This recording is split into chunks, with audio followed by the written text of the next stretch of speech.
everybody, and welcome back to day 5. Only 2 days left to go, and it's been good. So today I decided to do some portrait studies, trying to vary up the themes just to keep it interesting for you guys and for myself as well. So the first reference image that I chose to use was actually, I knew was going to be kind of strange and might turn out weird looking, so I left it for last. So I'm going to draw her out, and then I draw out this little toddler. So I did remember to do the little puddles of color. Of course I didn't make enough, as usual. But I did create 3 little puddles of gray values that I used for this one.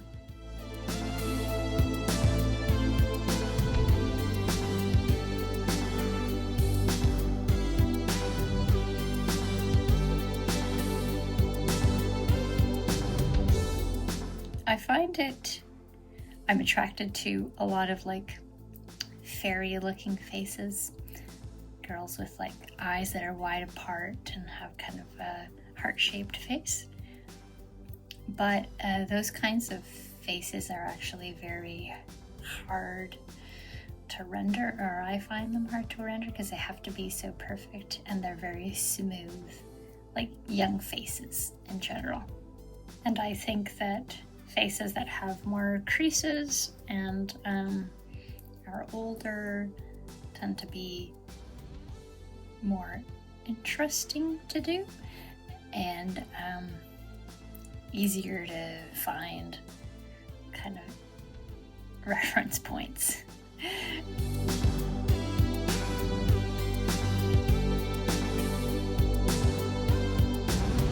So with the first little portrait here, it's of a young girl. She's probably around 4, around there. And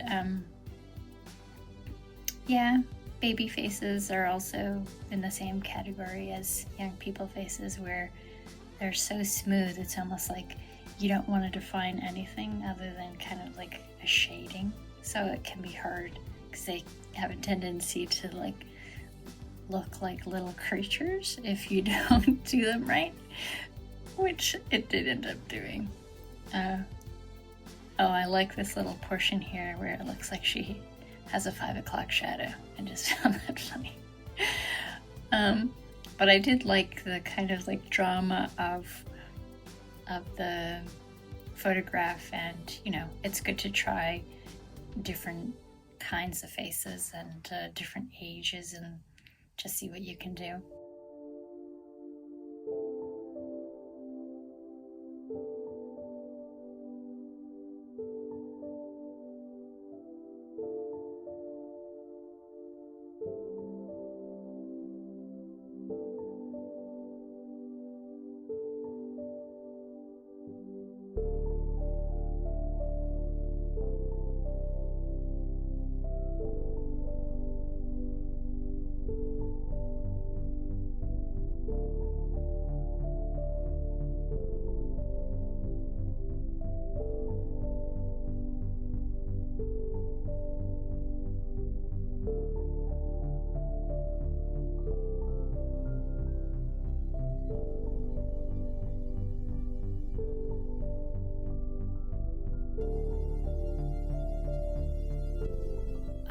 I was getting a little bit annoyed at this point with the tonal quality of the paper, and for the next portrait I decided to just use the like white of the paper, although it's not white, as my highlight, which limits the range that you can use because you're not going all the way to white.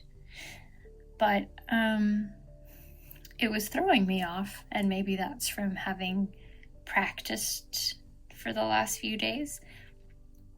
And your eyes kind of get better at seeing these these tonal shifts. And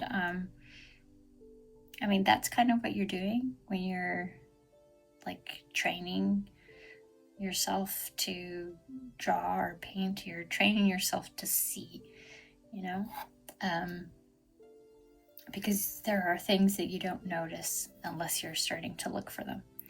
Anyhow, the light of the paper was really messing with some of the layers that I was making, so I just decided to use the white of the paper. It's not exactly how you would use gouache necessarily, but just to kind of make it a little bit more natural for myself and to move a little faster. I did it this way, and I think I got some more looseness and gestural kind of strokes and things using it this way. I did try to find images that had dramatic lighting so that I would get some good shadows on the face, and because if you get an image that's kind of more neutral, you just won't have more distinguishing, like a photograph, that's more neutral. You won't have things that distinguish the features necessarily, and if the shadows aren't intense around the nose might disappear and stuff like that. So I did try to find source images that would help me in that respect, just to have more sculptural quality to the features. The gentleman on the bottom right-hand corner was my favorite, and I think it's probably evident in the way it turned out. It's also one of my favorite actors, and so that helps too, right? If you enjoy what you're looking at. I think he has a great face, and there's a lot of personality even just in the hair, and it's a good photograph. Anyhow, like I was saying before, with the more craggles in the skin, and there's like more points to like know where things should start and stop, and you can carve out a face, you know, with your marks, and I did enjoy that one quite a bit, and I think I was loose but careful, and the drawing was obviously better.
In my opinion, when you're doing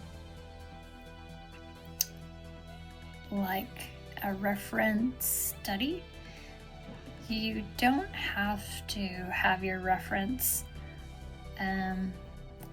be a portrait, you know. Getting a likeness of somebody is a completely different matter than just using it as a model. It'd be the same as if you had like a bust that you could light and just use it as like a reference to a human head. If you do get a likeness, or if you want to try to get a likeness, then go for it. but I think that you might waste a lot of time if your goal is to do something like this, where I'm just trying to get light and shadow, then you are going to lose a lot of time in the drawing process trying to get a likeness. And if you do get a likeness, great. But I guess I'm saying all of my reference photos don't look like what my paintings look like in the end, and I'm not concerned about that because that wasn't the goal. Yeah, and maybe you can feel a little bit more comfortable if you let yourself do that as well, and you don't have the pressure to create a likeness when you're doing a study. If you want to do really, really accurate drawing, then go for that. But for something that you're just learning color or tone and shading with, I think, especially when you're starting, don't put that extra pressure on yourself.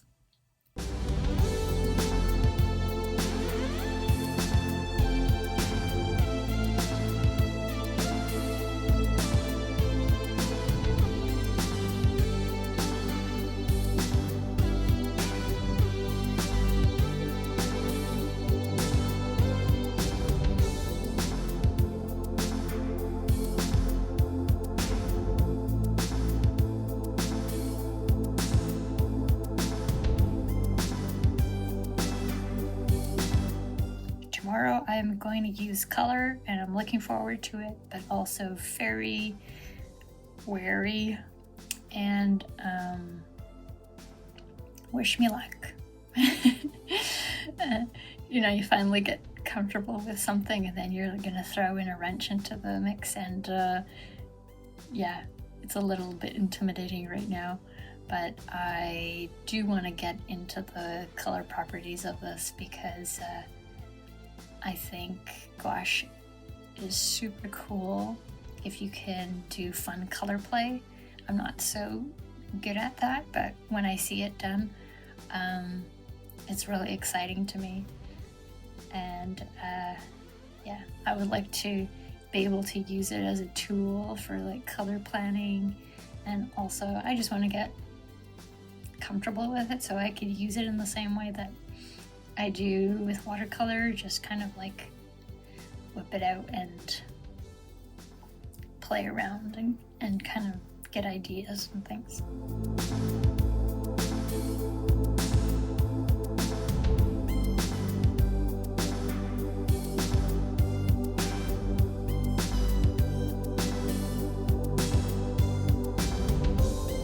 So by the time I got to this last lady here, I didn't really want to do it anymore. And I knew she was gonna look weird, and I knew my drawing wasn't accurate, but I didn't want to go and redraw it again. So I just thought I'd work with what I had and try to get through it. And yeah, she does end up looking weird. I mean, she does have quite a strange face, like one of those little doll faces. But the drawing wasn't proportional. Like, her eyes are too close together, they should have been further apart, and yada yada yada. A lot of things were wrong. Anyhow, thanks for joining me for another day in my sketchbook. I hope that you've not neglected yours, and thanks for joining me for a week of this, guys. I'm not sure if I'm going to post the other two on the weekend or wait for Monday and Tuesday. We'll see what I think about that. Thanks for sticking around. Like and subscribe if you like what you saw. And I'll see you at the next one. Have a good weekend, guys. Bye.